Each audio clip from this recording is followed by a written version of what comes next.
on dibatteo le doyalla no e marak chakiliki un yari teore gare wata tisio te hote chike wai turial ba urela kulemo ate yatarore wai no ni ho bashono e ba no atso mado de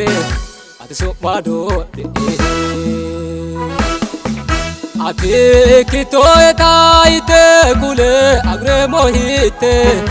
ate saisitoeta ite kule agre mohite ate lokitoeta ite kule agre mohite sana soranta eti dinona nayami ate kitoeta ite kule agre mohite saisitoeta ite kule agre mohite ate lokitoeta ite kule agre mohite sana soranta eti dinana nayami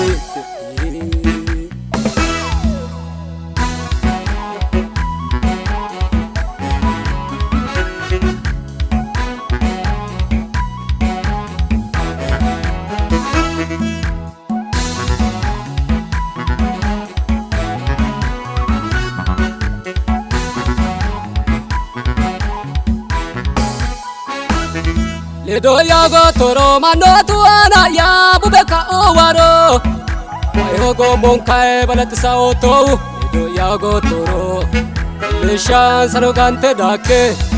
ushadan sano murte taise le loto e aniya imaka ate kitoeta ite kule agre mohite saisitoeta ite kule agre mohite ate lokitoeta ite kule agre mohite sana soranta eti dinona nayami ate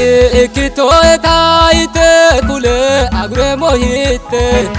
ate saisitoeta ite kule agre mohite ate lokitoeta ite kule agre mohite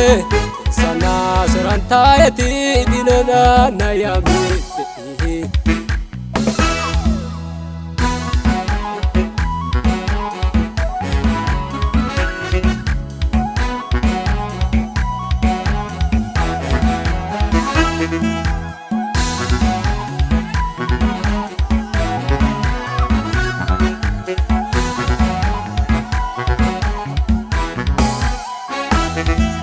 ni diba omo worte na maroki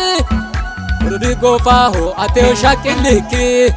soron teni ikoto haro la washire moe ate yatamaro ate kitoeta ite kule agre mohite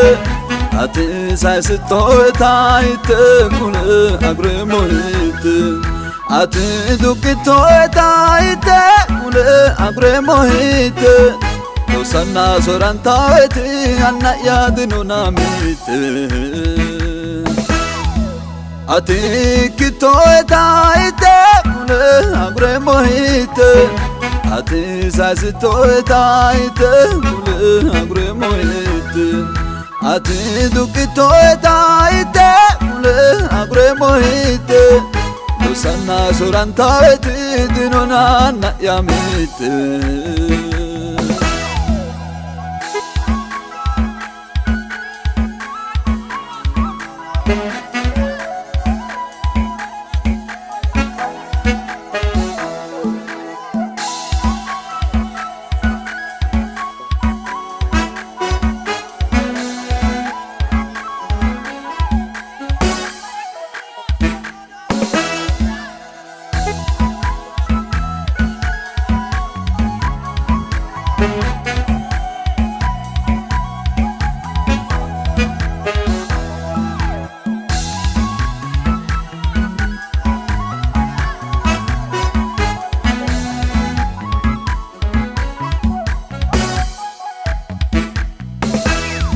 Boshiru moya nara keilo toe ati masotite Moya da firasu miki kasante shita site Manchi beti anji maskese Uiro meka mani maskese Gute otonke kulawa he shote kale Manchi beti anji maskese Uiro meka mani maskese Gute otonke kulawa he shote kale Ati kitoeta ite kule agre mohite Ati saisitoeta ite kule agre mohite Ati dukitoeta ite kule agre mohite Dosanna soranta eti anna yadinu namite Ati kitoeta ite kule agre mohite Ati saisitoeta ite kule agre mohite Ati dukitoeta ite kule agre mohite Dosanna soranta eti dinona na yamite